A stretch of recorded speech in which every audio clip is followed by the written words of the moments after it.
여러분들은 어떤 꿈을 꾸십니까? 뭐 하고 싶으세요? 어떤 공부하고 싶으세요? 저한테 물어본다면 한 단어로 얘기를 한다면 반란을 일으키고 싶습니다. 반란은 무엇인가를 뒤집는다는 것이죠. 유쾌한 반란입니다. 유쾌한이라는 말의 뜻은 내가 하고 싶어서 하는 이란 뜻입니다. 지금은 새로운 일 하고 싶어요. 제가 하고 싶은 일 하고 싶어요. 남들이 한 일 하고 싶지 않고 새로운 시도, 내 마음속 깊은 곳에서 나오는 내 목소리에서 나오는 일 하고 싶어요. 여러분들도 자기 속에서 나온 목소리 들으면서 포기하지 않고 갔으면 좋겠습니다. 이 어려움 속에 기회가 있습니다.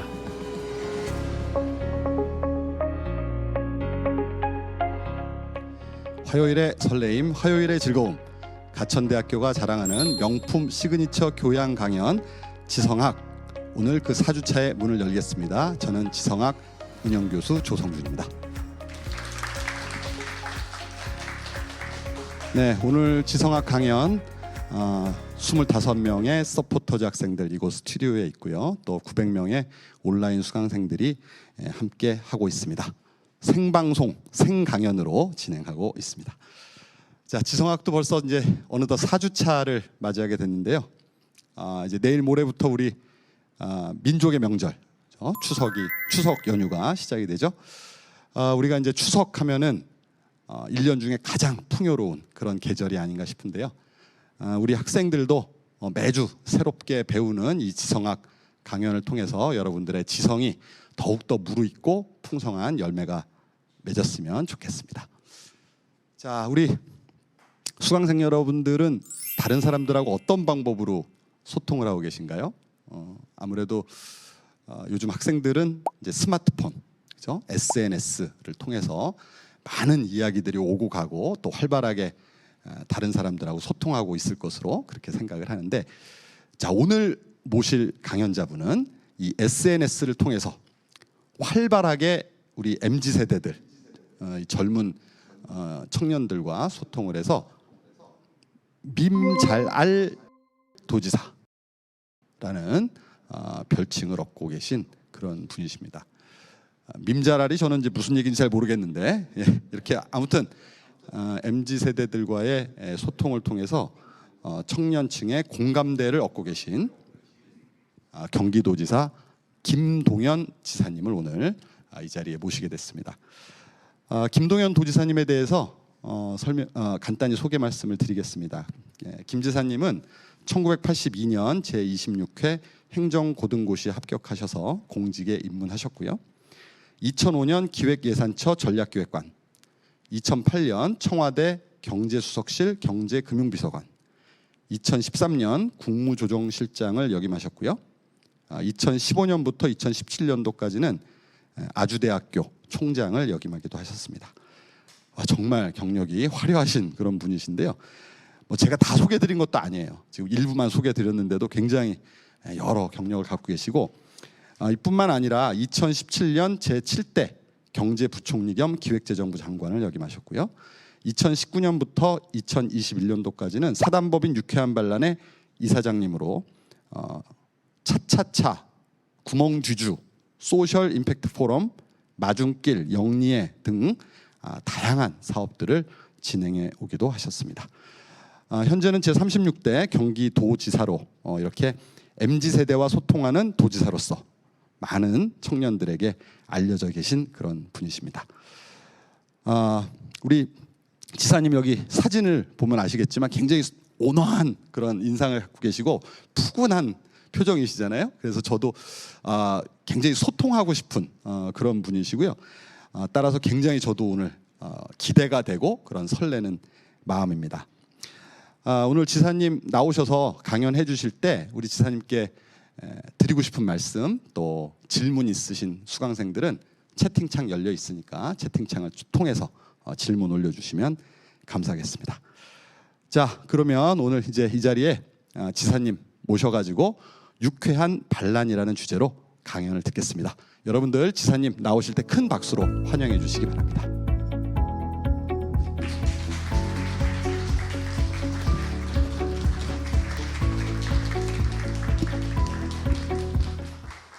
여러분 반갑습니다.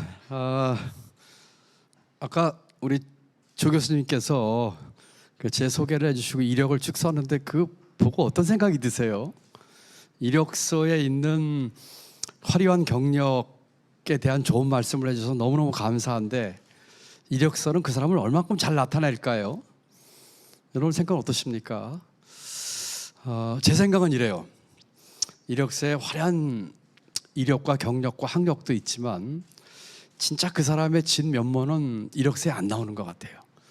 이력서에 안 나온 그 사람에 대한 것에 대해서 저는 늘 생각을 한답니다.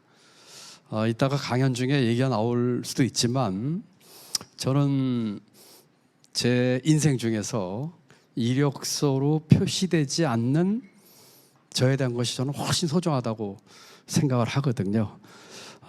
그렇게 생각하는데 오늘 강연을 통해서 모르겠습니다. 아까 제 소개하는 걸 보고 제가 순간적으로 들은 생각이었거든요.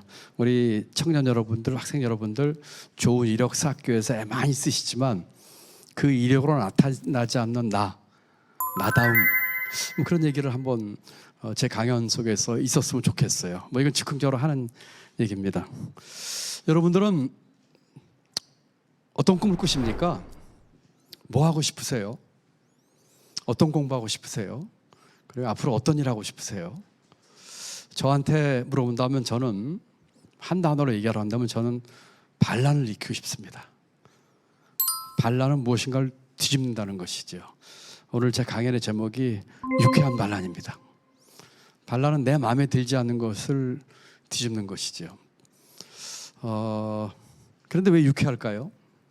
제가 여기서 얘기하는 유쾌한이라는 말의 뜻은 내가 하고 싶어서 하는 이란 뜻입니다. 그래서 제가 오늘 한 시간여 강연의 제목은 내가 하고 싶어서 하는 내가 마음에 들지 않는 것 뒤집기 라고 생각을 했으면 좋겠습니다.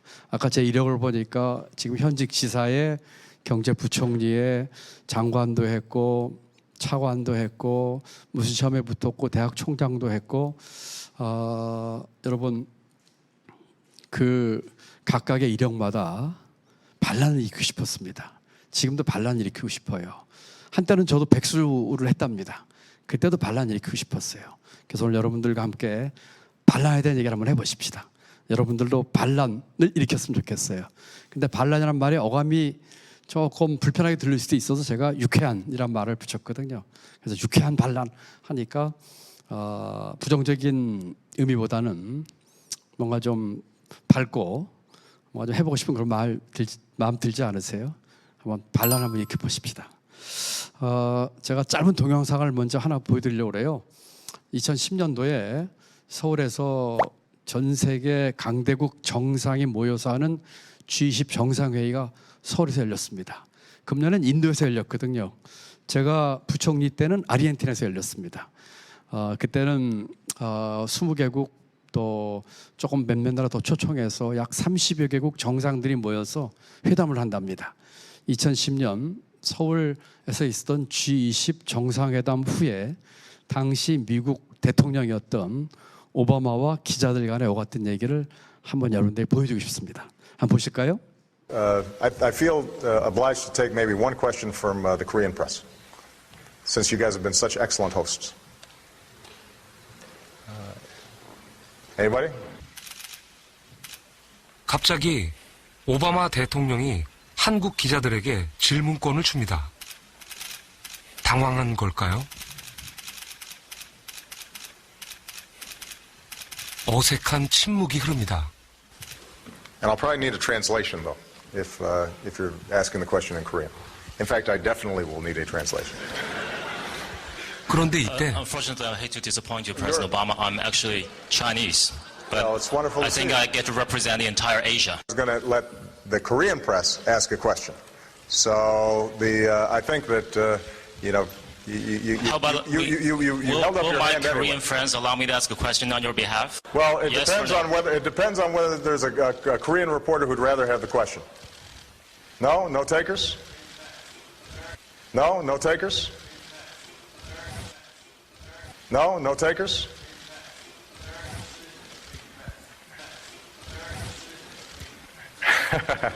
Oh, this is getting 참 난감합니다. I expected. Take quick one question. 결국 from Asian, 질문권은 President Obama. 중국 기자에게 넘어갔습니다. 여러분 이거 실제로 있었던 일이에요. 2010년도에 다 마치고 오바마가 한국에서 이렇게 훌륭하게 이 행사를 치러줘서 고마운 뜻으로 한국 기자에게 질문권을 주겠다고 했습니다. 그 전에는 수많은 외신 기자들이 서로 자기 질문하겠다고 손 들고 오바마가 지명을 했거든요. 왜 한국 기자는 질문 안 했을까요? 왜 안 했을까요? 여러분 같으면 어떻게 하시겠어요? 여러분 같으면 그 자리에서 질문했을까요? 또는 했다면 무슨 질문했을까요? 우리는 왜 질문하지 않을까요? 이 지금 동영상은 EBS에서 했던 다큐멘터리입니다. 그리고 다큐멘터리의 제목은 우리는 왜 대학에 가는가입니다. 여러분 대학에 왜 오셨습니까?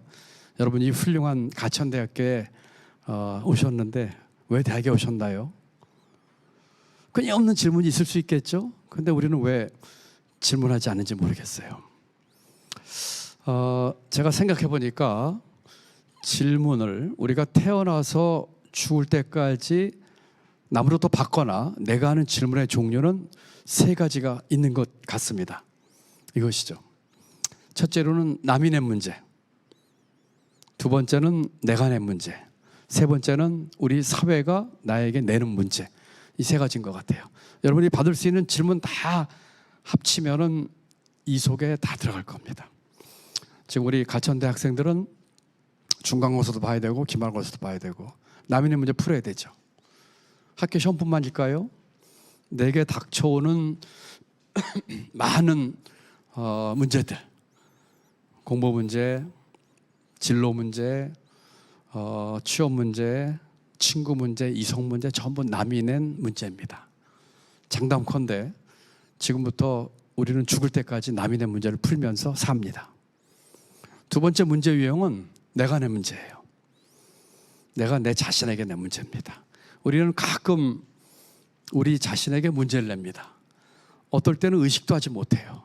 생각해보면 비교적 자주 우리는 우리 스스로에게 질문을 던집니다.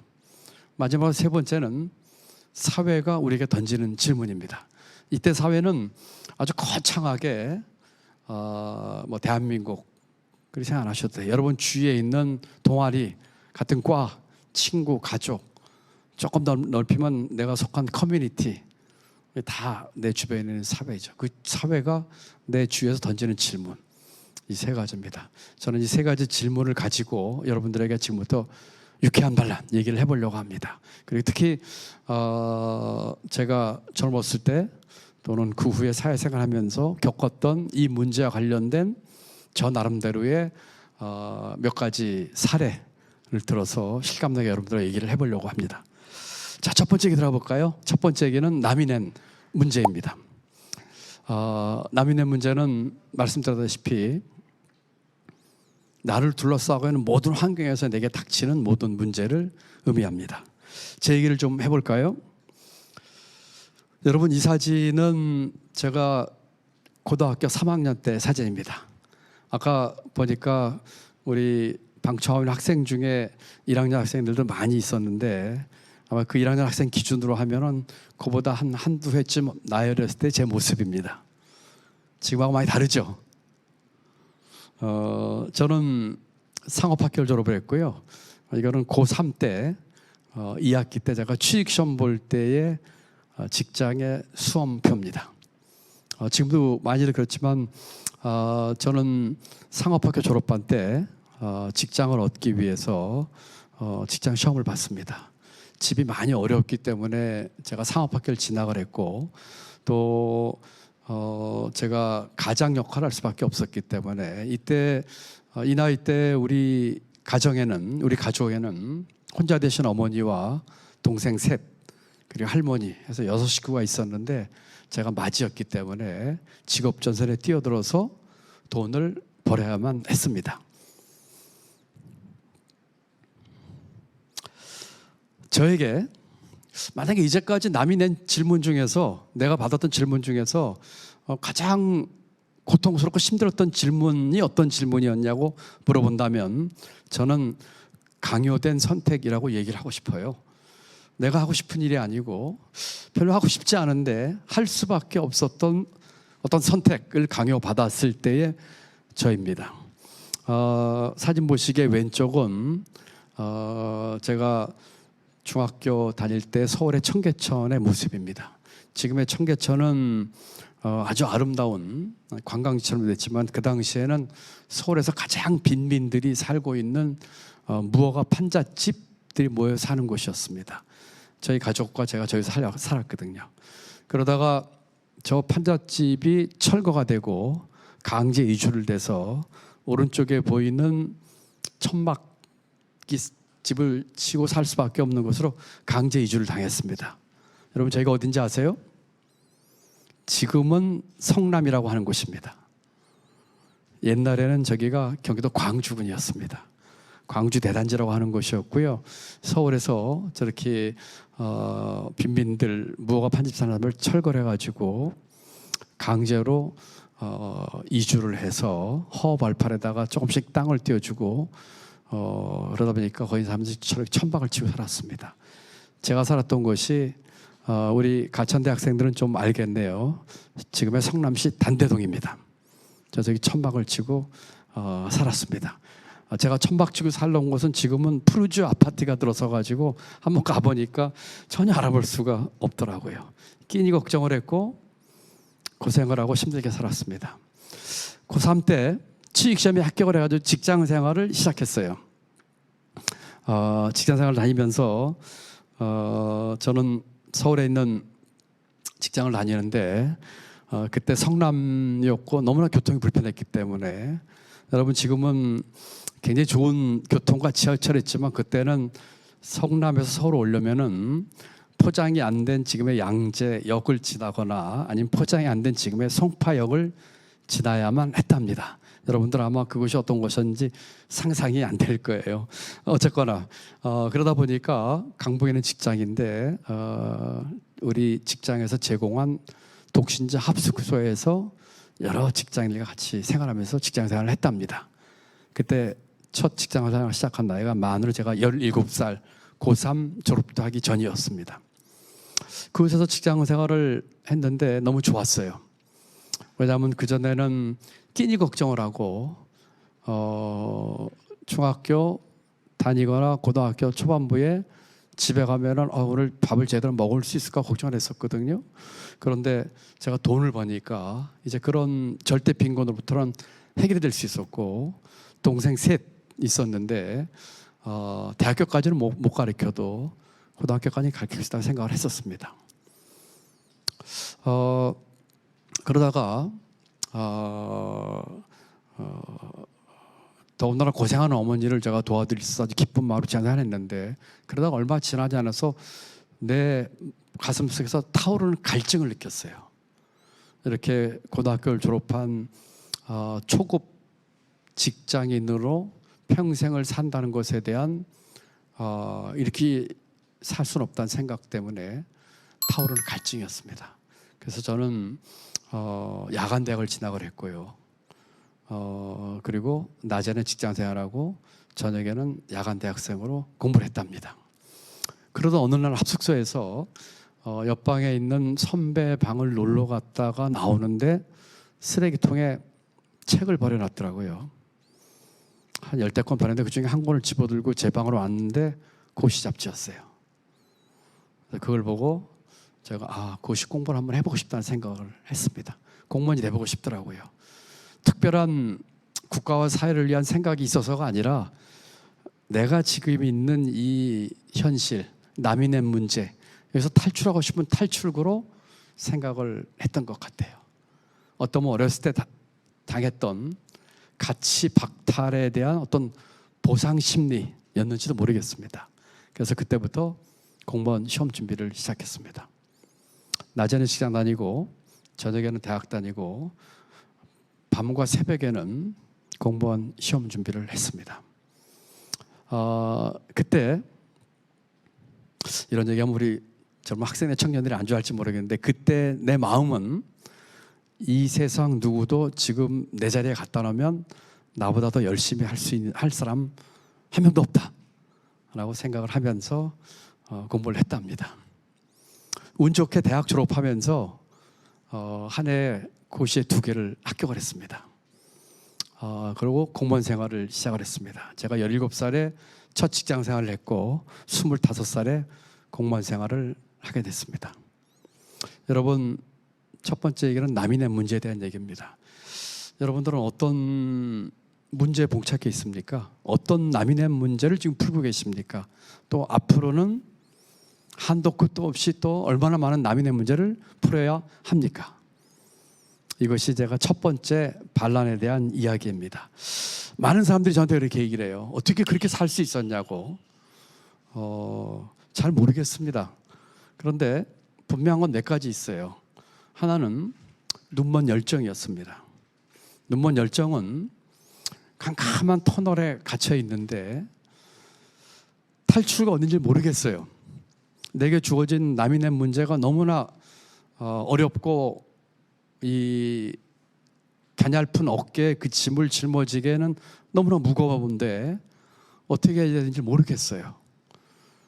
그렇지만 그 터널에 어딘가에 탈출구가 있을 거라고 믿고, 그렇지만 작은 탈출을 했다면 가나다란 햇빛이라도 보일 텐데, 햇빛이라도 그런 햇빛도 안 보이는 상태에서 그 탈출구를 찾기 위해서 나 자신을 바치는 노력을 저는 눈먼 열정이라고 표현합니다.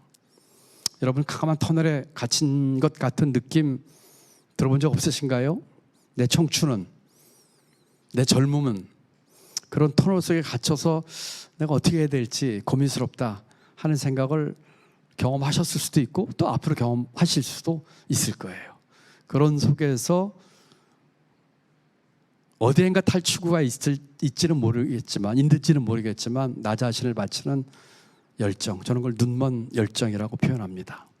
그 눈먼 열정이 주는 불확실성과 힘듦은 가늠하기 어려울 거예요. 그렇지만 쭉 지나놓고 보니까 그런 눈먼 열정을 상당한 기간 동안 바치는 나 자신에 대한 투자와 노력이 있지 않으면 남인의 문제 풀기가 굉장히 어렵다는 생각이 들었습니다. 제 첫 번째 반란은 환경에 대한 반란입니다. 여러분은 어떤 환경에 처해 있습니까? 각자가 다 다를 거예요. 제가 젊었을 때보다도 지금의 청년과 지금의 젊은이들이 더 많은 어려움을 겪고 있는 것 같아요. 그렇지만 여러분들 첫 번째 유쾌한 반란은 여러분을 둘러싸는 환경을 깨는 반란입니다. 어떤 환경에도 여러분 깨야 됩니다. 그리고 제가 지나가고 보면서 드릴 수 있는 말씀은 그때에 남인했던 아주 혹독한 문제, 풀기 어려웠던 문제는 위장된 축복으로 만들 수 있다 하는 것이었습니다.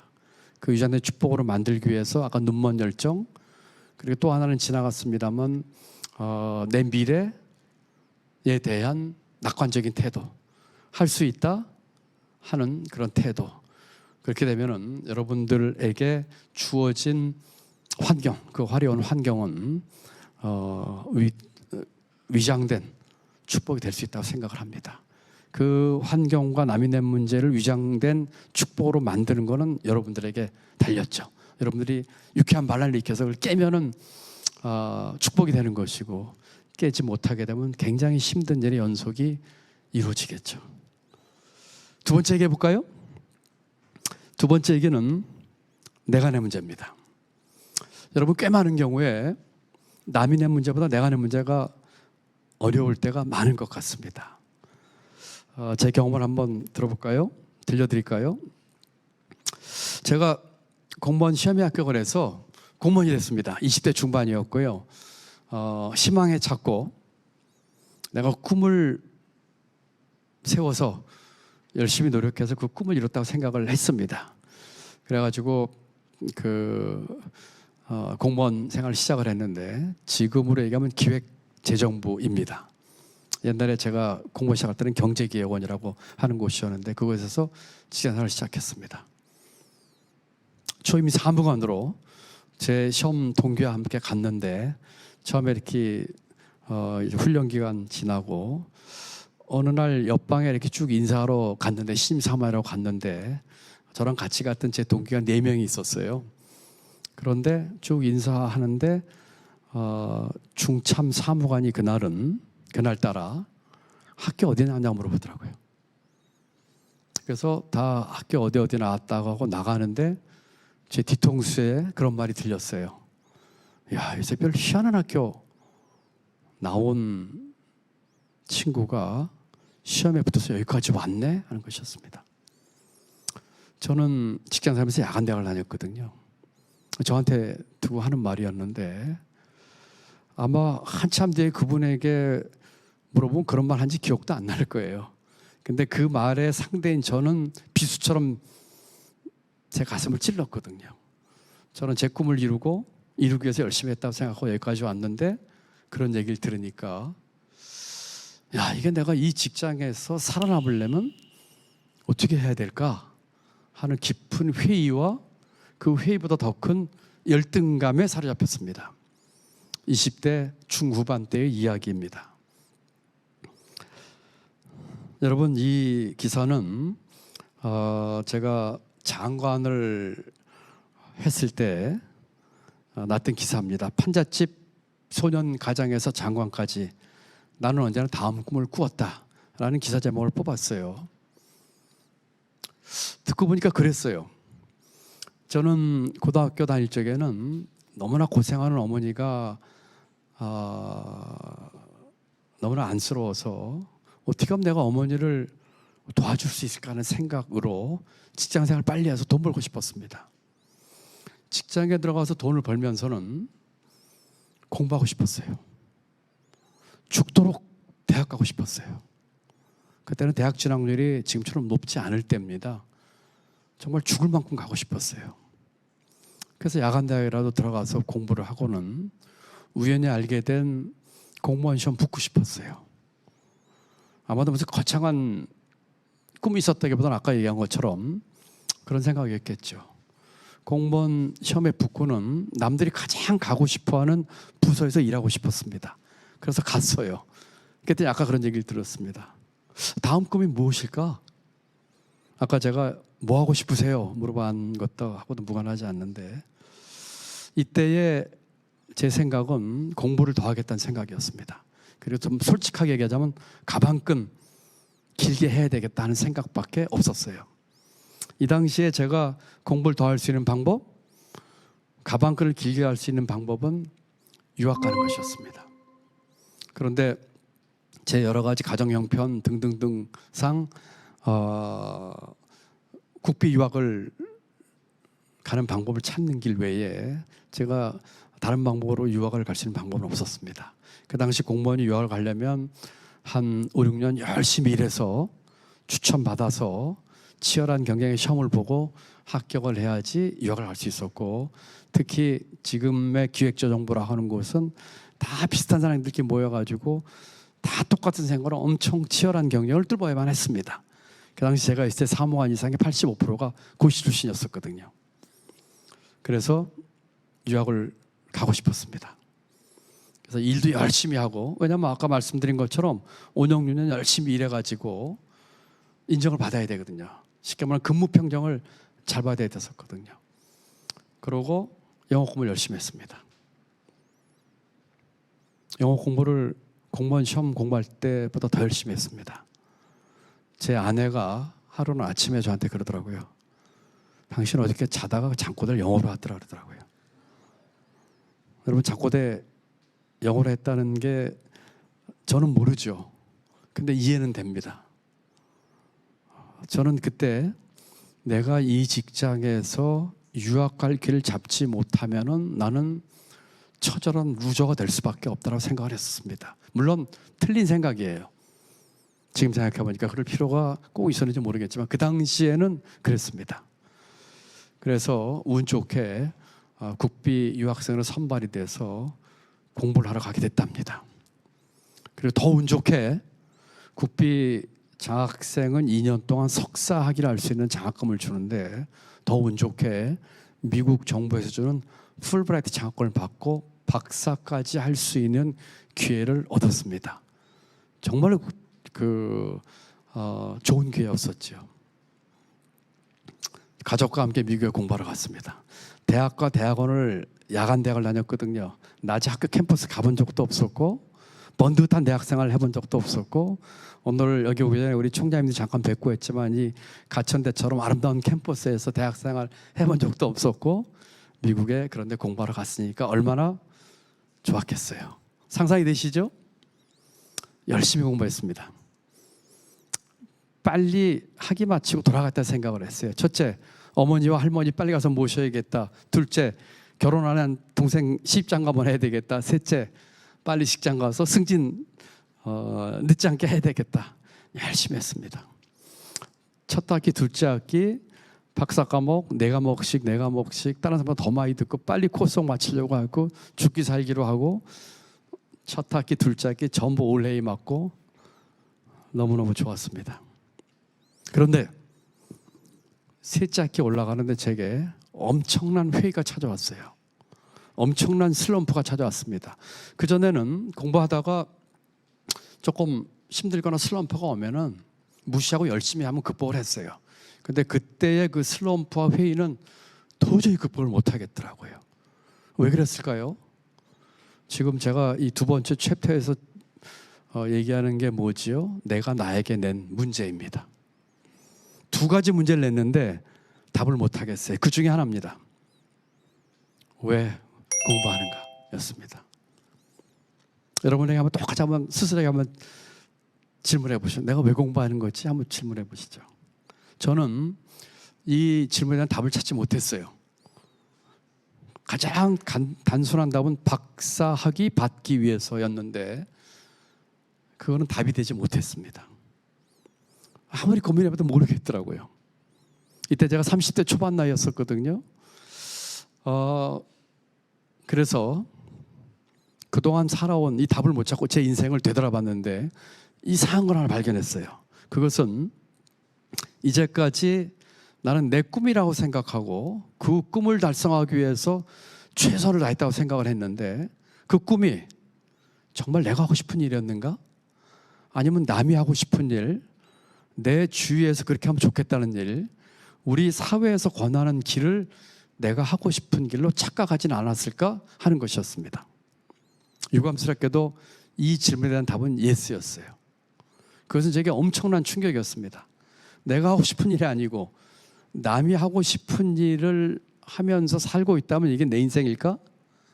남의 인생일까? 그 다음 질문은 그럼 앞으로 어떻게 해야 돼? 그 질문의 답은 명확했습니다. 이렇게 살 수는 없다. 그래서 그때부터 저는 익숙한 것들과의 결별을 시작했습니다. 그 전에 여러 과목 들으면서 좋은 학점 받아서 얘기를 했는데 그 이유는 간단했어요. 내가 학점 따기 쉬운 과목, 수업 시간에는 교수가 하는 얘기 들으면서 어떻게 하면 좋은 성적 받을 수 있을까 하는 생각을 했지요. 학기 끝나고 나면 내 옆에서 수업 시간에 엉뚱한 질문 툭툭 하던 그 어떤 미국 애들은 응용하고 그걸 리즈닝을 하는데 저는 그럴 능력은 하나도 없고 오로지 남은 거는 성적표에 찍힌 성적 하나, 그게 A든 A 플러스든 그게 다였어요. 그냥 그걸로 끝났던 거예요. 그래서 저는 그때부터 익숙한 것들에게 결별을 시작했습니다. 이 결심은 제 인생을 크게 두 개를 바꿨습니다. 첫 번째, 공부하는 방법을 완전히 바꿨어요. 그때는 내가 하고 싶은 일이 뭔지는 모르지만 성적 잘 받기 위한 과목이 아니라 내가 하고 싶은 일이 무엇을 찾기 위한 과목을 택했고 그 과목을 택하면서 성적을 무시한 건 아니었지만 거기서 뭔가 내가 하고 싶은 일, 내가 의미를 부여할 수 있는 것, 내가 즐겁고 기쁘게 할 수 있는 공부 이런 거를 찾았습니다. 두 번째 변화는 나중에 다시 공직에 복귀해서도 마찬가지 똑같은 시도를 했습니다. 주어진 일을 하는 게 아니라 그 속에서 내가 하고 싶은 일 무엇이고 내가 더 열정을 바쳐 살 일이 무엇이고 하는 걸 찾는 것들을 했던 것이죠. 여러분, 두 번째는 자신에 대한 반란입니다. 내 틀을 깨는 반란이죠. 여러분, 익숙한 것들과의 결별은 말처럼 쉽지 않습니다. 젊은 청년이 여러분도 이제까지 형성되는 내 틀을 깨기가 쉽지 않을 겁니다. 더 나이 드신 분은 더 말할 것도 없고요. 아까 공부하는 방법을 바꿨다고 얘기했는데 아마도 그런 회의에도 불구하고 옛날에 했던 것처럼 공부를 했더라면 꾸역꾸역 해서 코스ок 막 치고 어떻게든지 학위를 마쳤을 겁니다. 그런데 한 2년 동안 익숙한 것들과의 결별을 위해서 정말 죽을 만큼 고생했어요. 왜냐하면 그동안 살아왔던 내 사는 방법과 공부하는 방법을 완전히 뒤집는 것이었기 때문에 너무너무 고통스러웠어요. 그런데 그 한 2년여의 고통이 끝난 뒤에는 학문하는 즐거움을 알게 됐습니다. 내가 썼던 박사학위 논문 주제를 찾는 것부터 그 논문을 쓰는데 이것을 할 수 있다면 평생 내가 일하면 얼마나 즐거울까라고 생각을 할 정도였어요. 많은 한국의 유학생들은 그렇게 하지 않습니다. 지금의 어려움과 질곡은 앞으로 올 영광과 어떤 상, 면류관을 위한 내가 참여할 인내하는 기간이라고 생각하는데 저는 잘못됐다고 생각합니다. 지금 그 일을 하면서 힘든 단계 지나가지고 어느 정도 지나서 그 일을 하면서 내가 즐거움을 느낄 수 없다면 나중에 뭐가 돼서는 무슨 즐거움과 내 인생에 어떤 것이 내 행복을 좌우할까요? 여러분, 두 번째 반란은 자신의 틀을 깨는 반란입니다. 남이 낸 문제와 내가 낸 문제를 깨는 반란의 차이점이 하나 있습니다. 남이 낸 문제는 주어진 환경에 대한 문제입니다. 그렇죠? 내가 낸 문제는 주어진 환경이 아니라 내가 상황을 만드는 것입니다. 제 경우 예를 들면 그렇게 안 해도 됐었어요. 그런데 상황을 제가 적극적으로 만들었죠. 익숙한 것들을 결별을 만들었죠. 그렇기 때문에 많은 경우는 자신에 대한 반란, 내 자신의 틀을 깨는 반란이 훨씬 더 어렵습니다. 세 번째 넘어가 볼까요? 세 번째는 사회관의 문제입니다. 여러분 모두에 말씀드렸는데 거창하게 생각하지 마세요. 내 주위에서 벌어지고 있는 일 중에서 내가 생각할 적에 문제인 것. 제 결론은 이렇습니다. 내 주위에서 벌어지는 일들에 대한 어떤 문제들, 사회 문제들에 대해서 여러분들이 민감했으면 좋겠다고 하는 거세요. 어떤 사람들은 여기에 민감하고 어떤 사람은 둔감합니다. 우리 가천대 학생들은 내 주위에서 벌어지는 여러 가지 사회적인 문제에 대해서 민감했으면 좋겠어요. 자기 목소리를 냈으면 좋겠어요. 제게 주어졌던 문제 한두 가지 얘기를 하고 제가 대처했던 내용에 대한 얘기를 좀 해볼까 합니다. 여러분 지금 화면에 물건이 4개 나와 있습니다. 이것은 제가 하는 게 아니라 하버드 대학의 심리학 교수인 엘렌 랭어라고 하는 여자 교수가 했던 실험입니다. 자, 학생들 오늘 여기 25명의 학생들이 왔는데 둘로 쪼개볼까요? 쪼개서 A조, B조입니다. 자, 왼쪽에는 A조 학생들에게 이렇게 얘기를 했어요. 엘렌 랭어가 실험을 했습니다. 자, 4가지 물건을 보여주고, 자, 첫 번째 물건은 볼펜입니다. 두 번째 물건은 텀블러입니다. 세 번째는 강아지 장난감입니다. 네 번째는 카메라 부속품입니다. 자, 이 물건들을 여러분들이 사용할 적에 값이 비싼 순서대로 연필로 체크를 해주세요 라고 얘기를 했어요. 엘렌 랭어가 실험 대상을 했던 학생들은 마케팅을 전공하는 학생들이었습니다. 자, 우리 오른쪽에 있는 B조 학생들에게는 다른 방에서 조금 다르게 얘기를 했어요. 첫 번째 물건은 볼펜일지도 모르겠습니다. 두 번째 물건은 텀블러일지 모르겠습니다. 이렇게 얘기를 했어요. 그리고 똑같은 답을 질문을 했어요. 그리고 학생들이 다 답을 한 걸 확인하고는 문제를 바꿨어요. 미안한데 내가 착각했다. 값이 비싼 순서가 아니라 싼 순서였는데 착각했으니까 좀 답을 고쳐주세요. 이렇게 얘기를 했어요. 그리고 다시 답안지를 주지 않았어요. 이 실험은 물건 값을 알아맞추는 실험이 아니고 이 물건을 활용을 해서 연필로 쓴 답을 지울 수 있는 물건이 하나가 있어요.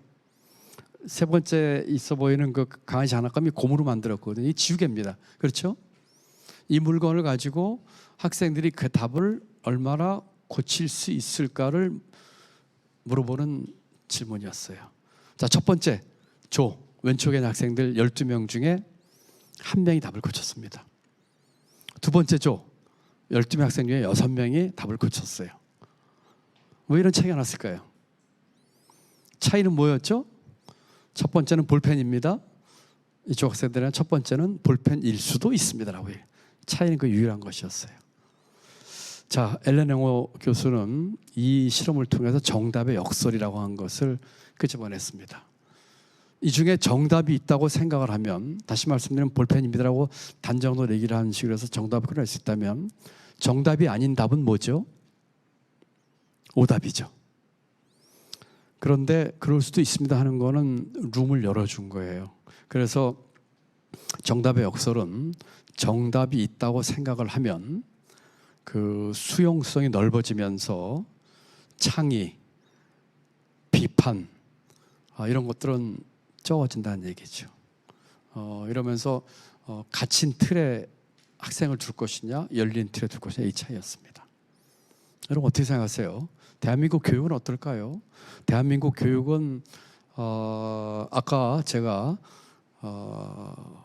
내가 하고 싶은 일이 아니라 남이 하고 싶은 일을 내가 하고 싶은 일로 착각을 했다고 얘기를 했는데, 어떤 우리 사회는, 우리 교육은 우리 학생들과 청년들로 하여금 정해진 길, 컨베이어 벨트 같은 길에 우리 학생들을 올려놓으려고 하는 것은 아닐까요? 그런 문제의식에 여러분 동감하시나요? 저는 대학 총장을 했는데 그때 파란 학기자라고 하는 것을 만들었습니다.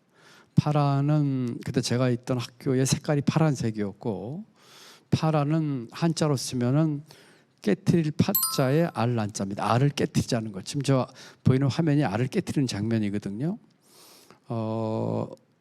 헤르만 헤세가 그렇게 얘기를 했죠. 알을 깨고 새로운 세계로 나가는 것에 대한 얘기를 했습니다. 그리고 또 파란은 대학 교육에 파란을 일으키고 싶다는 뜻도 있었습니다. 총장이 돼서 제가 학교에서 했던 제도입니다. 우리 학생들이 하고 싶은 공부, 하고 싶은 일을 과목으로 만들어주자라고 했습니다. 자기 주도성, 창의성, 이제 자기 주도성은 누가 시켜서 하냐, 내가 하고 싶다는 거고요. 창의성은 우리 학교에 여기 가천대도 마찬가지로 수천 개 과목이 있는데 내가 하고 싶은 일이나 공부가 그 과목에 있으면 그거 하면 돼요. 근데 그게 없는 거예요. 그런 학생들에게 제시를 하면 과목으로 만들어주고 학점을 주고 장학금을 주겠다고 했습니다. 3학점에서부터 18학점까지 줬어요. 여러분 18학점이 한 학기 다 여러분 공부하는 시간이죠. 첫 학기 때 60개 과목이 만들어졌습니다. 교수들이 듣도 보도 못하는 과목들이 나왔어요. 그중에 10명이 했던 과목은 기억에 남는 것 중에 하나인데, 자동차를 설계에서부터 직접 제작까지 하는 과목을 만들겠다고 10명의 학생이 신청을 했습니다. 10명 중에 8명이 18학점을 신청을 했고 두 학생이 15학점을 신청했던 것 같아요. 그 학생들은 그 학기 내내 그것만 했습니다. 그리고 그 다음 학기에 일본에서 열리는 대학생 포뮬러 1 대학에 자기들이 설계부터 뚱땅거려서 만든 자동차 가지고 출품을 했습니다. 그 학생들이 제게 하루는 그런 얘기를 하더라고요. 총장님 고맙습니다 그러더라고요. 고맙긴 뭐가 고맙나 했더니 자기들은 이거 하고 싶어서 이번 학기에 10명이 전원 휴학을 하고 그거 하려고 했다는 거예요. 그런데 그 과목을 할 수 있었고 학점 딸 수 있었고 장학까지 받을 수 있었고 했다는 것이죠. 그 학생들뿐만 아니라 60개 과목에 그 참여했던 자기가 그 과목을 크리에이트한 것이죠. 그 학생들은 같은 학점에 해당하는 학교에서 제시한 과목 듣는 것에 평균 3배 이상의 시간을 투자했다고 합니다. 그러면서 그 학생들이 이 웃음이 떠나지가 않아요. 왜 그랬을까요? 자기가 하고 싶은 걸 했기 때문이죠. 그게 파란 학기였습니다. 또 한 번은 제가 그 기재부에 차관할 때인데 강원대 어느 조그만 중학교에 선생님이 편지를 보냈어요. 우리 학교 학생들 21명인데 너무나 어려워서 아무리 학생들에게 꿈과 희망을 얘기해도 이게 잘 먹혀 들어가지가 않는데 차관님이 어려운 환경에서 자수성가를 하셨다는데 와서 우리 학생들 한번 좀 만나주세요 하더라고요. 제가 비서관 한 명만 대동하고 그 학교에 가서 중학교 학생들을 만나서 꿈에 대해서 얘기하고 열정에 대해서 얘기를 했습니다. 학생들이 대부분 울었어요.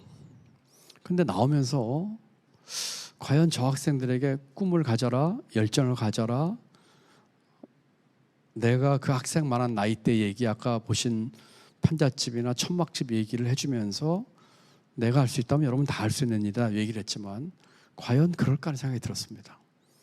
지금 한국의 사회에서는 계층 이동의 사례가 끊어졌고 대학의 진학이나 평생 소득 이런 것들이 부모와의 소득과 깊은 상관관계를 맺는, 그야말로 입에 어떤 색깔의 숟갈을 물고 태우느냐에 따라 가지고 자기 인생의 결정이 크게 좌우되는 이런 세상이 돼버렸거든요. 그래서 제가 대학 총장이 돼서는 그런 생각을 하면서 애프터 유 프로그램을 만들었습니다. 애프터 유는 영어에서 남에게 양보할 때 쓰는 말입니다. 애프터 유 하면 먼저 내리세요, 먼저 가세요, 이런 뜻이죠. 대학에 와서 보니까 어려운 학생과 좀 여유가 있는 학생들의 가장 큰 차이가 해외 경험에서 나오더라고요. 그래서 일정 소득 이하인 학생들에게 방학 중에 해외를 갈 기회를 만들어보자 해가지고 해서 저렇게 캠페인을 했습니다. 그 친구를 보내자, 내가 아닌 그 친구를 보내자는 걸 만들어서 5개 학교에 보냈습니다. 미국의 3개 학교, 중국의 2개 학교. 밑에 학교 마크 보이시나요? 왼쪽부터 미시간 대학, 존스 홉킨스 대학, 워싱턴 대학, 그리고 북경 이공대학, 상해교통대학 5개 학교에 1년에 방학 중에 150명을 보냈습니다. 그래서 이 어려운 학생들에게 해외 경험을 해주자는 것이었죠. 그리고 이 프로그램의 특징 중에 하나는 제가 있었던 학교 학생뿐만 아니라 다른 학교 학생도 경기도에 있는 다른 학교 학생들과 같이 초청을 했습니다. 똑같은 조건으로 추천받아가지고 보냈습니다. 2가지 얘기를 이 학생들에게 강조했어요. 첫 번째, 지금 어려운 상황에 있어도 세상은 넓으니까 끝없이 도전해라. 2번째는 여러분들에게 이 장학금을 전액 다 바깥에서 제가 펀드 레이징을 했거든요. 학교 예산 안 쓰고 바깥에서 펀드 레이징을 했습니다. 다 지나간 지니까 얘기를 하자면 저 자신도 제 월급의 반을 이 프로그램에 기부를 했습니다. 그러면서 여러분 얼굴 한 번도 본 적이 없는 분들이 여러분들을 위해서 장학금 냈다. 그러니까 여러분들도 나중에 공짜 아니다. 나중에 갚아라. 갚는 방법과 갚는 시기는 여러분들이 알아서 해라. 그래서 남에 대한 배려 2가지를 강조해서 학생들 보냈습니다. 여러분, 파란 학기, 애프터 유, 이건 뭘까요? 내 주변에서 우리 사회에서 문제가 되는 계층 이동 사다리가 끊긴 거, 그 다음에 그 부모와의 소득 때문에 벌어지는 학생들에게 주어지는 자기 개발의 기회, 이런 것들의 문제를 해결하기 위한 방법이었죠. 갔다 온 학생들입니다. 아마 이 학생들 제가 자기들 얼굴 써도 자기 초상권 가지고 뭐라고 얘기하지 않을 겁니다. 그때 갔다 왔던 학생들이에요. 그리고 한마디씩 말을 땄습니다. 두려움도 새로 와서 좋았다. 열심히 일 것, 최선을 다할 것, 이것들을 즐길 것. 이 학생은 경희대 학생입니다. 학교 이름이 없는 학생들은 제가 있었던 학교 학생들이고요. 3번째 학생, 우물팍 개구리가 되겠다. 도전 얘기를 했습니다. 그 다음 배려 얘기한 사람 뭘까요? 나도 누군가의 멘토가 되겠다. 남을 도울 수 있는 사람으로 크겠다. 도움 받을 만큼 도움을 주는 사람 되겠다. 경기도에 있는 성균관대 학생들입니다. 제가 이 얘기를 드리는 이유는 저 도지사는 대학 총장도 하고 경제부총리도 하고 했으니까 저런 큰 사회적인 문제에 관심이 많아가지고 그런 뜻으로 말씀드리는 게 아니고 여러분들 주변에 있는 작은 일, 또 그런 문제를 봤을 적에 둔감하게 지나가지 말고 목소리 내고 할 수 있으면 작은 행동을 옮기고 하는 것들을 하라고 하는 것을 하기 위해서 하는 것입니다. 제 3번째 반란은 사회에 대한 반란입니다. 우리 사회가 건전하게 발전하기 위해서 우리 사회를 뒤집는 반란, 그것이 유쾌한 반란의 세 번째입니다. 요약하자면 첫 번째는 남이 낸 문제, 나를 둘러싸는 환경을 뒤집는 반란. 두 번째는 내가 스스로 낸 문제, 내 자신의 틀을 깨는 반란. 세 번째, 사회가 나에게 던지는 질문, 우리 사회를 건전하기 위해서 우리 사회를 뒤집는 반란을 할 수 있겠습니다. 제가 그 공공 분야에서 오랫동안 있었기 때문에 사회에 대한 반란에 특히 관심이 많아서 이 얘기를 조금만 더 하고 더 하도록 하겠습니다. 여러분, 제가 6년 전에 경제부총리를 그만뒀습니다. 그 전까지 공직 생활을 제가 34년을 했습니다. 아까 말씀드린 20대 중반부터 별 희한한 학교 나온 친구가 시험에 뒤에 여기까지 왔는데 해서 시작했던 공직 생활로 해서 34년에서 공무원으로는 최고의 봉이라고 할 수 있는 경제부총리까지 했습니다. 경제부총리 하기 전에 제가 장관도 했었고요, 차관도 했었고, 대한민국 살림살이를 책임지는 예산실장도 했고, 제 능력과 여러 가지의 역량에 비해서는 너무나 과분할 정도로 사회로부터 덕을 많이 받습니다. 장관하면서 부총리하면서 제가 소신껏 일하면서 사표를 내고 했는데, 부총리 그만두고 3년 정도를 제가 백수로 있었습니다. 수많은 곳에서 제게 제의가 왔어요. 여러분들이 들으면 상상할 수 없는 정도의 거액을 주면서 소위 말하는 전관예우, 또는 정치권에서 권유, 또는 공직에서 다시 큰 권유를 받았습니다. 한 번은 중국 대사 권유를 받았고 2년 반 전에는 국무총리 제의도 받았습니다. 제가 다 거절을 하고 했는데, 경제부총리 그만두고 바로 제 아내와 둘이서 백팩 메고 전국을 다녔습니다. 첫 번째 이유는 우리 국민들이 사는 모습 보고 싶었어요.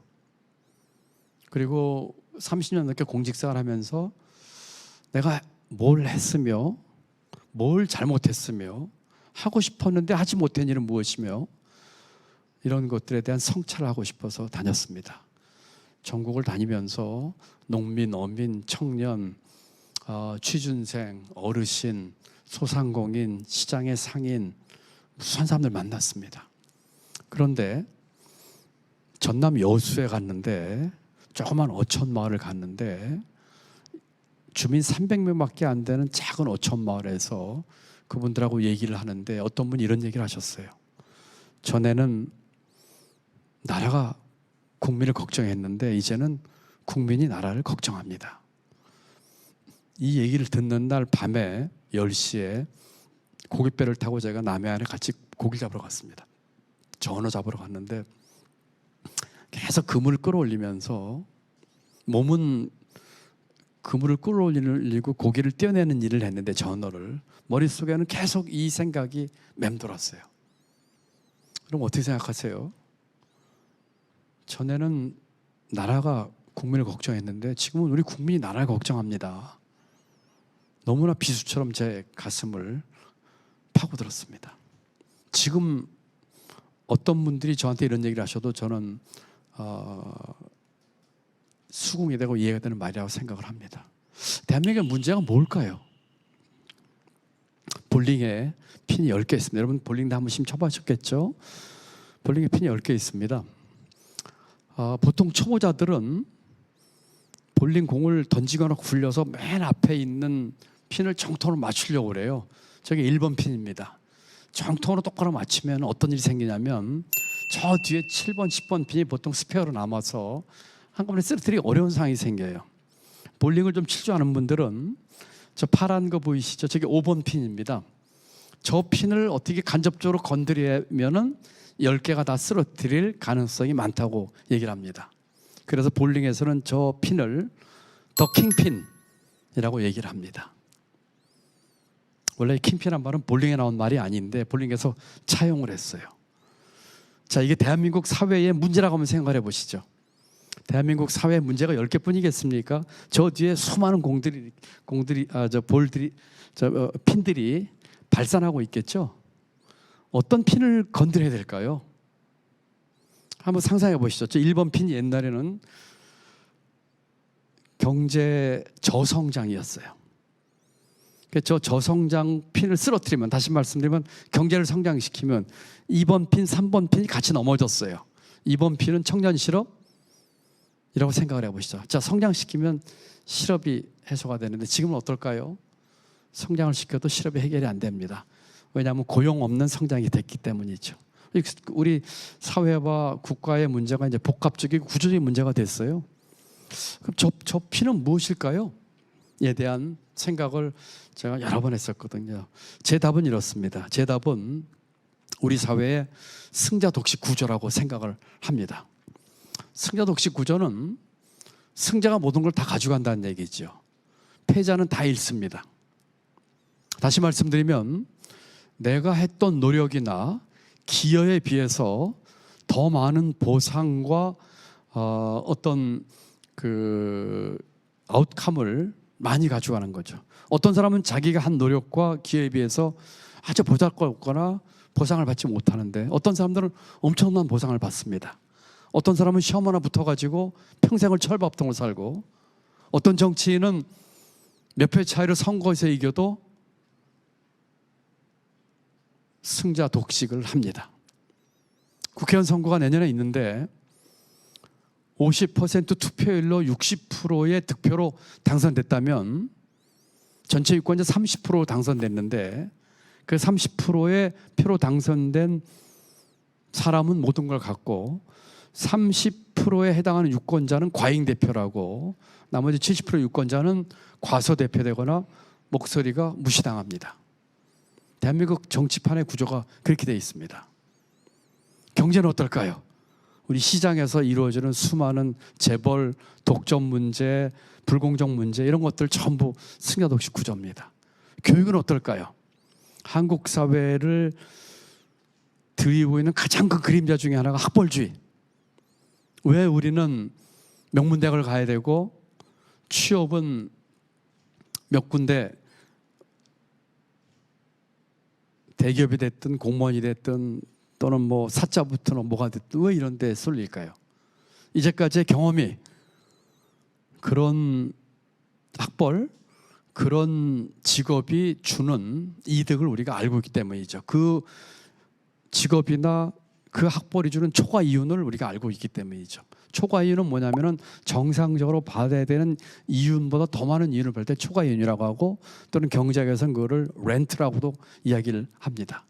이런 것들이 우리 사회를 전부 지배하고 있으니까 우리의 사고방식, 우리의 의식 구조 자체가 이런 기득권 카르텔, 저 그림에 보이는 것처럼 좁디 좁은 바늘구멍 통과하고 하면은 저렇게 유유자적하는데 바깥에서는 피 튀기는 경쟁이 벌어지는 사회 구조, 승자 독식 구조입니다. 아까 제가 짧게 말씀을 드렸지만 정치판에서, 경제의 장과 시장에서, 교육에서, 우리 사회에서 벌어지고 있는 일들이지요. 이런 것들이 급기야는 어떤 식으로 되냐면은 우리 사회의 계층 이동을 막습니다. 아무리 내가 노력을 해도 넘지 못하는 끊어진 사다리가 나오게 되고 하는 것이죠. 개인적으로 이런 것들은 굉장히 힘든 일이지만 우리 사회는 이와 같은 계층 이동 단절로, 만약에 내가 아무리 노력해도 벗어날 수 없는 굴레 속에서 계층 이동이 단절됐다면 그 사회는 죽은 사회, 역동성이 떨어지는 사회, 지속 가능하게 발전할 수 없는 사회가 될 수밖에 없는 것이죠. 과거 이소시대 때는 소위 말하는 상놈은 양반이 될 수가 없었습니다. 제가 몇 달 전에 인도를 갔다 왔는데 인도도 아직 그 카스트 제도가 있어가지고 그 신분 제약이 심합니다. 과거에는 계층 이동이 완전히 단절되면 혁명이 일어났어요. 사회를 뒤집었습니다. 지금은 우리가 그런 혁명이 일어나지 않지만 다른 형태로 사회에 큰 혁명이라고 할까요? 변덕이 일어납니다. 그 중에 하나가 지난 한 20년 동안에 겪었던 경제 위기 같은 것들입니다. 여러분들은 2008년 경제 위기나 97년 경제 위기에 대해서 아마도 직접 경험을 했거나 공부를 많이 해본 적이 없었기 때문에 조금 멀리 들리실런지 모르겠지만, 많은 사람들은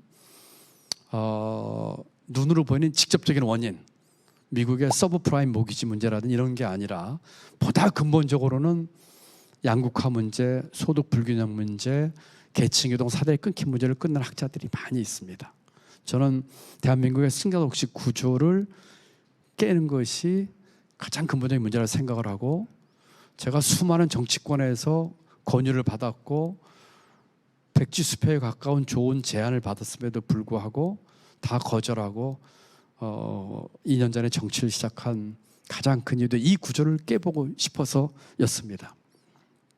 승자독식 전쟁을 끝내야 됩니다. 저는 세 가지 금기 깨기를 주장을 해왔고, 정치를 하면서도 제 책에서도 그런 얘기를 했습니다. 오늘은 여러분들에게 간단하게 세 가지 금기 깨기의 개략적인 내용만 말씀드리고 제 얘기를 마치겠습니다. 첫 번째 금기 깨기는 추격경제 금기 깨기입니다. 경제 얘기입니다. 여러분, 대한민국 경제는 눈부시게 발전을 했는데 아주 쉬운 전략을 취했습니다. 그것이 뭐냐면 선진국 따라하기입니다. 기술의 사이클이 짧은 산업들 빨리 따라 붙어가지고 선진국 하는 거 보고 배우는 것이죠. 그렇게 해가지고 우리가 쭉 해왔습니다. 그리고 그렇게 해서 성공적으로 개발연대를 지나서 경제가 많은 발전한 것은 틀림이 없는데, 이제는 그 성공 경험을 과감히 버리고 새로운 경제의 틀, 경제 운영의 패러다임을 바꿔야 되는데, 그 성공 경험 또는 이미 우리 시장과 경제 체제에서 체화된 그와 같은 방법에서 도저히 벗어나지 못해서 우리는 지금 한 단계 도약, 지속 가능한 성장을 하지 못하고 지금은 장기 침체 늪에 빠져들었고, 앞으로 20년 정도 저출생 심각하게 되면서 대한민국 경제는, 여러분들이 앞으로 사회생활하게 될 대한민국 경제는 과거의 대한민국 경제와는 전혀 다른 양상으로 전개가 될 것입니다. 대통령이든 집권 여당이든 정부든 이 문제의식을 심각하게 갖고 이 틀을 바꿔야 됩니다.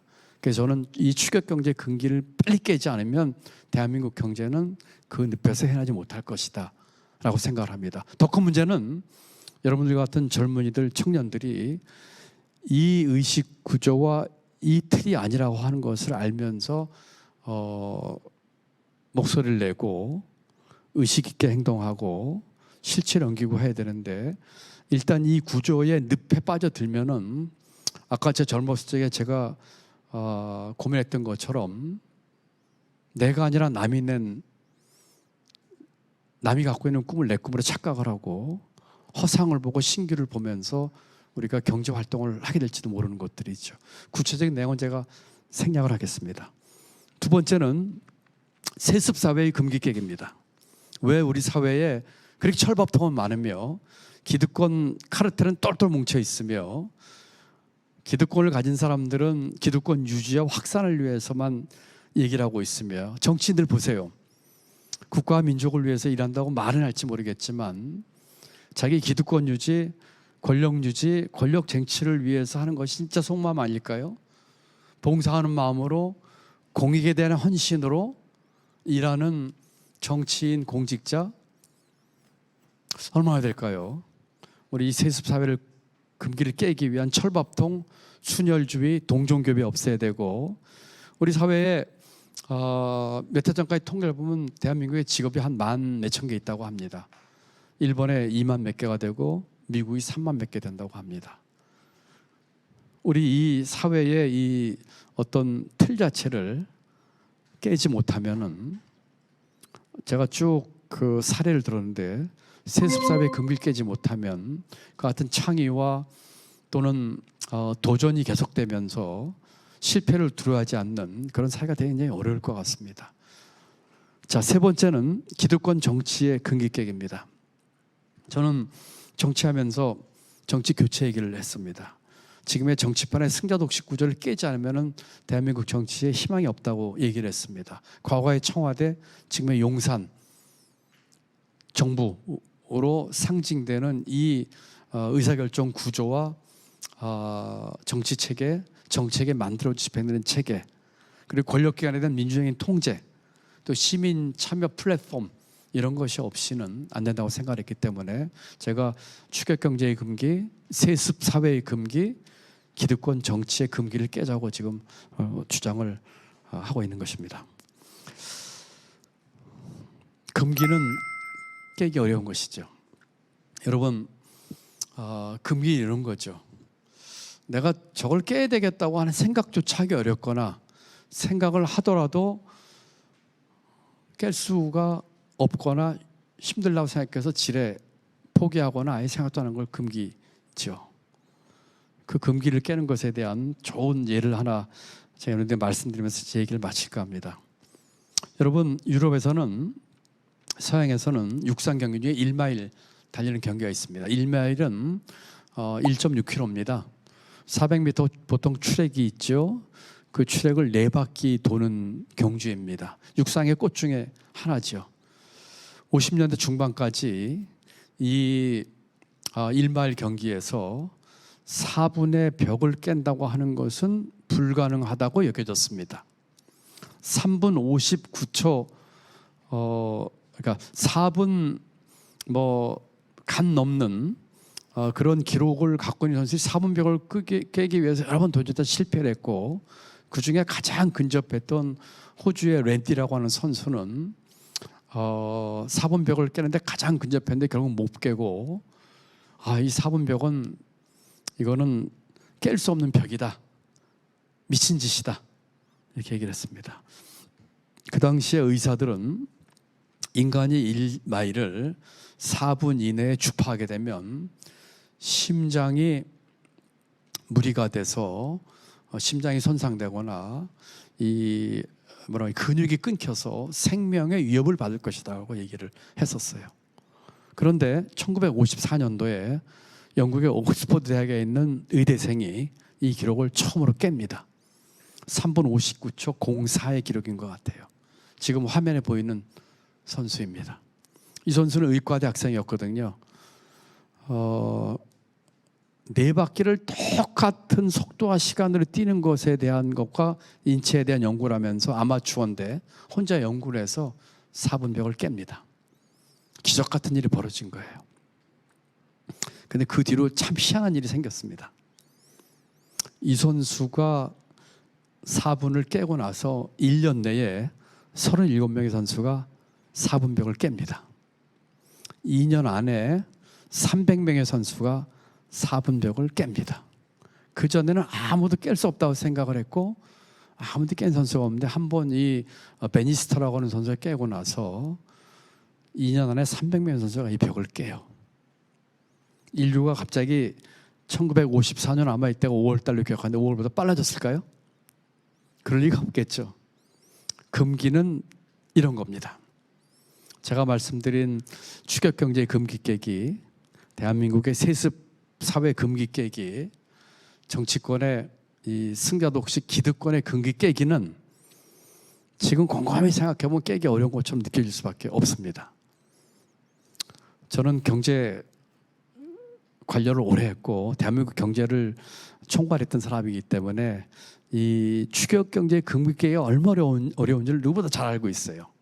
말은 쉽지만 우리 경제 운영 시장 곳곳에 스며들어 있는 이 세습 경제의 어떤 이제까지의 경로, 경험 이런 것들을 깬다는 것은 너무너무 힘든 일일 겁니다. 정치권 똑같아요. 여러분 대한민국 정치 보고 지금 어떤 생각 드세요? 짜증나지 않으세요? 이쪽 저쪽 다 싫지 않으세요? 그런데 왜 그걸 못 깨고 있을까요? 2년 전에 제가 그걸 깨보겠다고 나왔거든요. 저도 물론 한계를 느끼고 있지만 지금도 그렇지만 그 꿈을 가지고 있고 정치하는 이유, 가장 중요한 이유 중에 하나입니다. 그런데 이 베니스트 선수가 이 금기를 깬 것처럼 조금만 거라도 조금씩 깨기 시작하면 균열이 가게 되고 한번 깨지면 돈물처럼 깨지는 것이 금기입니다. 여러분 힘내시고 우리 이 대한민국 긍기기기 한번 해보십시다. 경기도는 변화의 중심 기회의 경기란 슬로건으로 제가 취임해서 일을 하고 있습니다. 열심히 일하고 있습니다.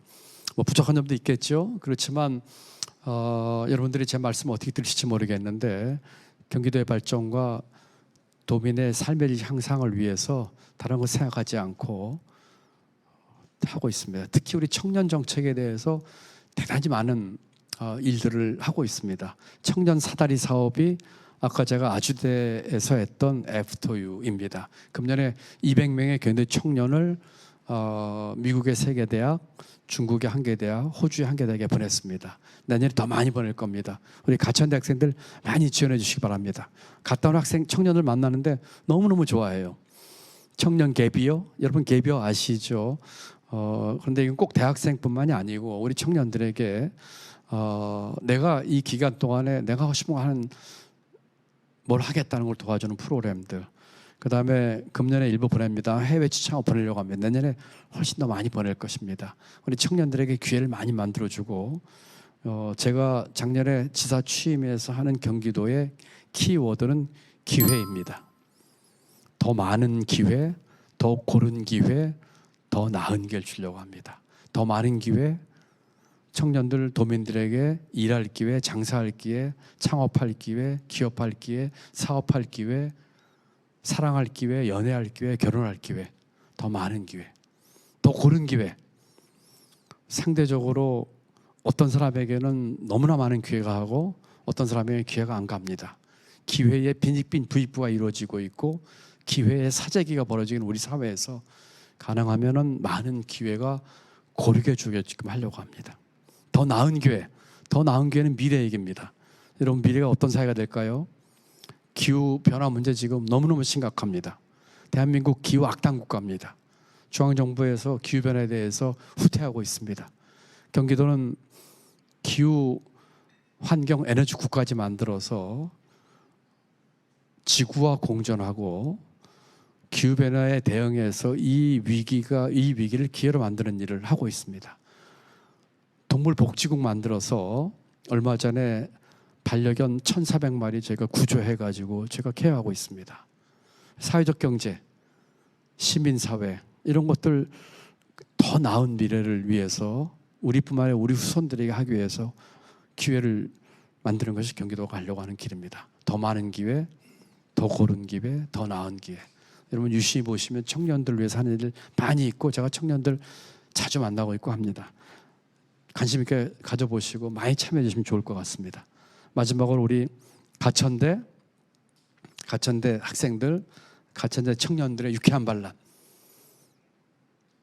우리 청년들이 둘러싸이는 환경, 우리 가천대가 둘러싸이는 환경을 깨는 반란, 자신의 틀을 깨는 반란, 우리 사회를 건전하게 발전시키기 위한 사회를 깨는 반란을 우리 가천대 청년들이, 학생들이 함께 일으켜주면 좋겠습니다.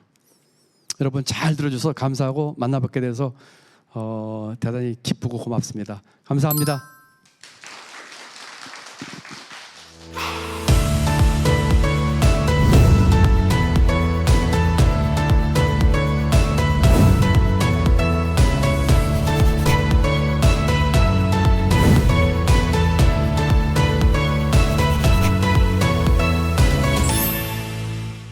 뭐 질문 받는 순서인가요? 여러분들 과하고 성함 얘기해 주시고 질문해 주시면 고맙겠습니다. 네. 네, 안녕하세요. 저는 경영학과 이진원입니다.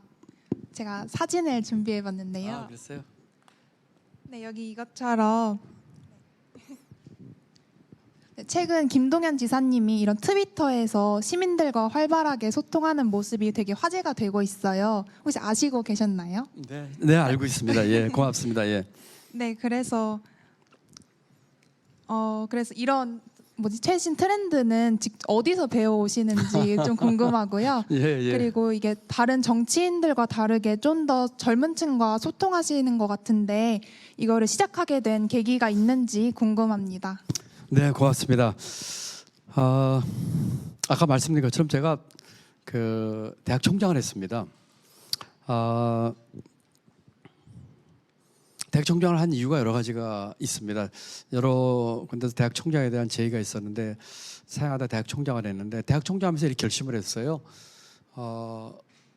젊은이의 청년의 바다에 빠져보자라고 생각을 했습니다.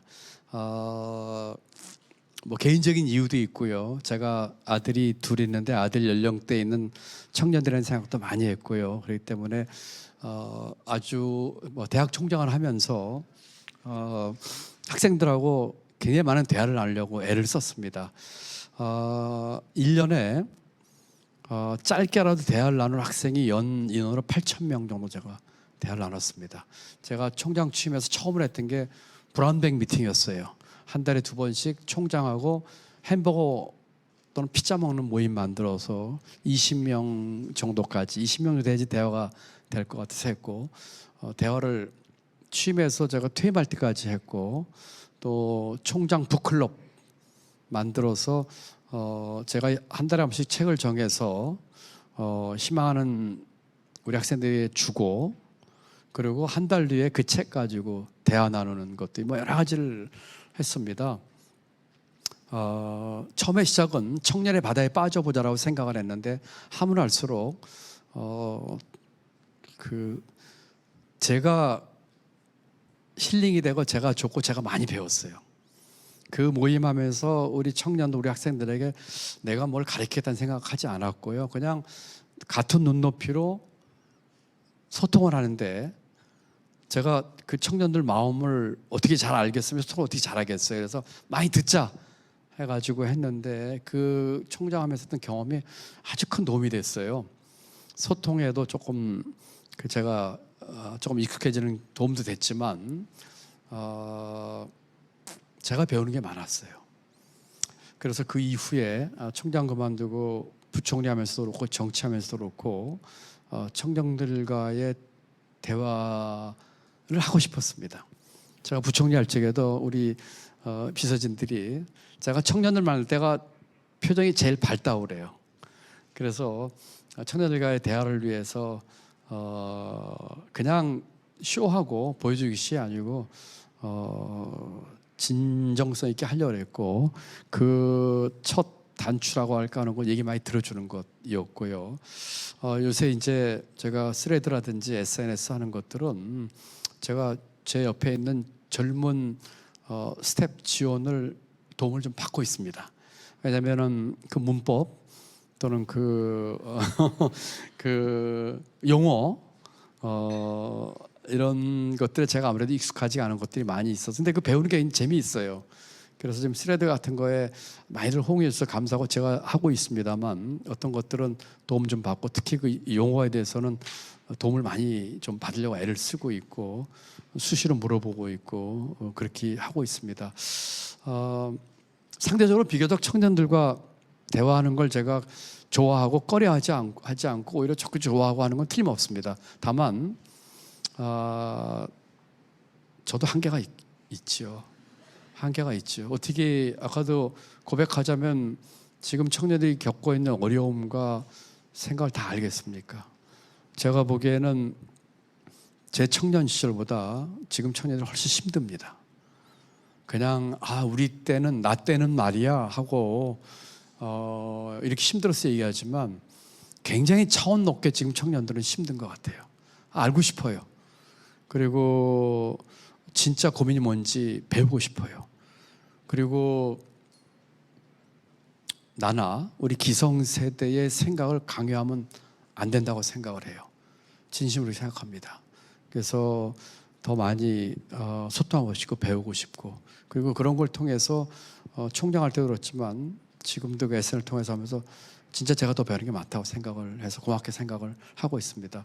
여기 우리 가천대학생뿐만 아니라 우리 경기도 청년들 제가 한 달에 한 번씩 꼭 만나고 있는데 어떤 식으로 소통도 좋으니까 편하게 생각하고 했으면 좋겠습니다. 하나 좀 건방지게 얘기하자면 저도 청년입니다. 청년은 그 물리적인 나이로 재단할 수 있는 건 아닌 것 같아요. 나이 들은 청년도 있고요. 나이 젊은 애늙은이도 있습니다. 우리 가천대 학생들은 지금 다 청년들이시잖아요. 끝까지 청년으로 사셨으면 좋겠습니다. 답이 됐나요? 네, 맞습니다. 또 질문 있나요? 자기 소개해 주시죠. 안녕하세요. 경영학과 김채원입니다.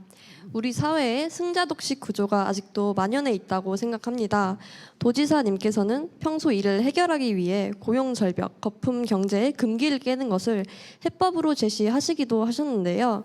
이는 국가 차원에서 추진해야 할 방안이라고 생각합니다. 그렇다면 이러한 승자독식 사회에서 대학생 개인이 가져야 할 태도나 마음가짐 또는 해야 할 일에는 무엇이 있을까요? 예, 고맙습니다. 아까 강의를 아주 충실히 들으신 것 같으네요. 우선 그 청년들이나 대학생들이 어떤 일을 해야 할 거로에 대한 답을 하기 전에 기성세대로서 또 책임 있는 정책 결정을 오랫동안 했던 사람으로서 너무너무 죄송하고 잘못했다는 반성부터 해봅니다. 왜냐하면 지금의 사회 구조를 만든 게 지금의 기성세대예요. 지금의 이 틀을 깨기 위해서는 엄청난 국가 전체적인 노력과 뭐라고 할까요? 노력이 필요할 겁니다. 예를 들면 첫 번째 단추는 저는 정치권이라고 생각을 합니다. 정치권부터 바뀌지 않으면, 정치권부터 이 승자독식 구조를 바꾸지 않으면, 제가 경제정책 책임자도 해봤고 교육정책 사연 쭉 해봤지만 아무리 좋은 정책을 내놔도 결국은 부딪히는 벽이 정치입니다. 그렇다면은 이 정치판에서부터 이 문제에 저는 물꼬를 틀어준다고 생각을 하기 때문에 정치 개혁을 주장을 했고 정치판의 교체를 주장을 했고 한 거죠. 제가 재작년 크리스마스 이브 때 국회 앞에서 그 붕어빵 장수를 하루 몇 시간 했어요. 약간 상징적인 퍼포먼스로 했는데 그 붕어빵 틀에 아무리 좋은 밀가루를 반죽을 해서 집어넣어도 나오는 건 붕어빵입니다. 그 붕어빵이 대한민국 정치판이에요. 어떠면 경제, 아까 학벌 위주의 교육도 그 붕어빵인지도 몰라요. 그렇기 때문에 국가적으로 또는 우리 사회의 그 의사결정 참여하는 기득권, 기성세대 이런 것에서 이 문제에 대한 반성을 하고 고쳐야 되는데 유감스럽게 그렇게 하고 있지 못해서 너무너무 미안한 마음 먼저 말씀드리고, 그런 면에서 우리 사회 지도층, 정치권부터 각성하고 자기 거 내려놓고 희생할 줄 알고, 정치는 봉사로 하는 것이고 공익에 대한 헌신의 마음을 가진다고 생각을 합니다. 청년들하고 대학생 여러분들은 세 번째 유쾌한 밸런스 얘기했는데 이런 문제에 대해서 목소리 내주셨으면 좋겠어요. 이것이 여러분들이 살고 있는 사회가 앞으로 살아가야 할 사회입니다. 나중에 여러분들 가정을 꾸미는 여러분들 자녀와 후손들이 살아가야 할 판입니다. 이 바꾸지 않으면 너무나 암담해요. 이런 문제에 대해서 아까 제가 제 강연 중에 이미 세 번째 유쾌한 반란, 사회에 대한 반란 얘기를 했는데 주변에서 보이는 불합리한 일, 문제되는 일 가만히 있지 말고 민감하게 느끼고 목소리 내고 필요하면 행동으로 옮기고 필요하면 선거 기권하지 말고 투표하시고 목소리 내주시고 우리 사회의 변화를 위해서 내가 가만히 있지 않겠다, 내가 깨어있는 시민이 되겠다 하는 생각을 해주셨으면 좋겠습니다. 가장 무섭고 힘 있는 것은 시민의 힘입니다. 시민은 물과 같아서 배를 뒤집어 엎기도 합니다. 또 길을 잘 만들어서 배가 잘 가기도 하지요. 배를 운전하는 선장이나 배 탄 사람들은 자기들이 배를 운전한 것처럼 잠시 착각할지 몰라도 그렇지 않습니다. 여러분들이, 특히 젊은이들이 목소리 내주시기 바랍니다. 그리고 앞에서 얘기한 첫 번째 반란, 두 번째 반란이 세 번째 반란하고 무관하지 않습니다. 사회에 대한 거창한 유쾌한 반란도 필요하지만 그것을 하기 위해서 스스로가 나 스스로 자기 개발하고 자기 틀 깨는 반란하고 스스로가 자기에게 던지는 질문하고 자기 틀 깨는 것을 하고 의식 올리고 공부 많이 하고, 이 공부는 학교에서 하는 공부 얘기하는 게 아니에요. 보다 성숙한 시민이 되고, 그러면서 이 사회를 우리가 다 같이 합력해서 바꾸는 데 다 같이 기여를 했으면 좋겠어요. 말을 제가 이렇게 추상적으로 얘기해서 정말 미안합니다. 여러분들이 있는 데서 최선을 다해 주시고 잘하시고, 그런데 불합리한 점, 사회에 대한 거에서 목소리 내주시고 참여해 주시고 행동해 주시고 그랬으면 좋겠습니다. 물론 저 같은 사람의 반성을 전제로 해서 하는 얘기입니다. 네, 고맙습니다. 어디 질문을 또 한 문장 더 받기로 돼 있나요? 예, 말씀하세요. 전부인데 어떻게 세 분 다 여학생만, 우리 남학생들은 질문 없나요? 아까 저 오바마 기자들 못 보셨나요? 하시죠. 안녕하세요. 영미어문학과 문보경입니다. 저는 지사님께서 쓰신 있는 자리 흐트리기라는 책을 읽었는데요. 그 책에서 지사님께서는 부모님, 선생님, 교수님, 선배 등 타인으로부터 듣는 조언이 오히려 자신만의 생각이나 열정을 훼손하고 발전을 방해할 수 있으니까 가려 들으라는 말씀을 하셨습니다. 지사님의 말씀처럼 타인의 조언이 저에게 긍정적일 수도 있지만 어떤 때에는 오히려 부정적인 영향을 미칠 수 있다고 생각하는데요. 그렇다면 저에게 도움이 되는 조언과 그렇지 않은 조언을 구별할 수 있는 방법이 있을까요? 네, 좋은 질문 해주셨네요. 저는 여러분들 이런 질문 많이 받으시죠? 너는 꿈이 뭐야? 그죠? 그런 질문하면 짜증나지 않으세요? 저는 짜증날 것 같아요. 여러분들, 아까 저는 젊었을 때 얘기를 해드렸어요. 아까 내가 하고 싶은 일을 했나? 남이 하고 싶은 일을 내가 하고 싶은 일을 착각을 했나? 그 회의할 때가 저 30대 초반이었습니다. 부끄러운 얘기죠. 여러분들에게 너 꿈이 뭐야? 라고 물어보는 어른이 있다면 한번 거꾸로 물어보세요. 존칭 생략, 당신 꿈은 뭐야? 그 대답에 자신있게 답할 수 있는 어른은 몇 명이나 될까요? 저는 역설적으로 부모님, 선생님, 교수님, 선배들이 여러분 꿈 회방꾼이라고 생각합니다. 여러분 꿈을 회방하고 있다고 생각합니다. 조언을 해주는 거에 다 좋은 얘기죠. 거기 뭐 나쁜 조언, 좋은 조언이 어디 있겠습니까? 중요한 거는 자기거든요. 제가 아까 있는 자리 흐트리기 제 책 얘기를 해주셨는데 그 책을 통해서 주려고 하는 한 가지 메시지만 끄집어내라면 자기다움입니다. 자기다움. 자기다움은 나예요. 나는 누굴까? 내 중심은 무엇일까? 하는 것이죠. 그것은 어느 순간에 우뚝 서는 게 아니에요. 나이가 많이 돼서 한다고 해서 이게 나야라고 그것도 아닙니다. 끊임없이 바뀌고 성숙하게 될 겁니다. 어떤 조언이 내게 좋은 건지 나쁜 건지보다는 내가 받아들여야 될지 아니면 무시해야 될지 아마 그 차이를 우리 학생은 질문한 거라고 저는 생각을 하거든요. 그것을 가름자는 자기 중심입니다. 자기 중심입니다. 그러니까 내 중심이 분명하고 자기다움이 분명하도록 노력을 계속해야 될 것 같아요. 근데 그렇게 하려면 말처럼 쉽지 않거든요. 한번 이렇게 한번 해보세요. 지금 당장 나가서부터 내가 내려야 할 수많은 결정들이 있을 거예요. 작은 결정부터 스스로 내려보세요. 남한테 의지하지 말고 스스로 내려보세요. 작은 것부터. 그리고 그 결정으로 인해서 생기는 결과를 오롯이 받아들이세요. 아, 이건 내 결정으로 인한 것이야. 오늘 저녁을 뭘 먹을까? 누굴 만날까? 내일 옷은 뭐 입을까? 하는 사소한 것부터 해가지고 의사결정을 스스로 했으면 좋겠어요. 그리고 조금씩 그 결정의 정도를 높여보세요. 그리고 그 결정의 결과로 오는 것을 아무런 남 탓하지 말고 내가 내린 결정에 대한 책임을 오롯이 한번 져보세요. 그걸 계속 확대해 나가면서 자기 스스로 한번 이렇게 뭐라고 할까요? 스스로 이렇게 담금질을 해봤으면 좋겠어요. 결국은 아까 제가 얘기한 것처럼 나는 누구냐? 나다움이란 건 뭐냐? 다른 사람과 차별화되는 나의 중심은 무엇일까 하는 것들을 조금씩 세워나갔으면 좋겠어요. 근데 그 과정에서 그 많은 분들이 주의 아마 우리 질문한 학생 같은 경우에 한 질문은 다 자기 주변에 자기 생각하는 좋은 뜻으로 하시는 분들의 얘기일 거예요. 자기 중심을 가지고 그런 얘기 중에서 가려서 듣고 남 얘기에 너무 귀엽게 좌지우지할 것 없고 자기의 중심과 주관을 살렸으면 좋겠어요.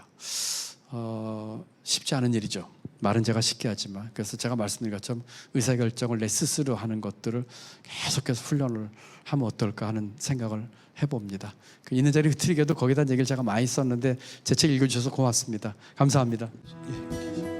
예, 큰 가르침 주시고 또 우리 유쾌한 반란 일으킬 용기를 주신 지사님께 다시 한번 큰 박수 부탁드리겠습니다. 네.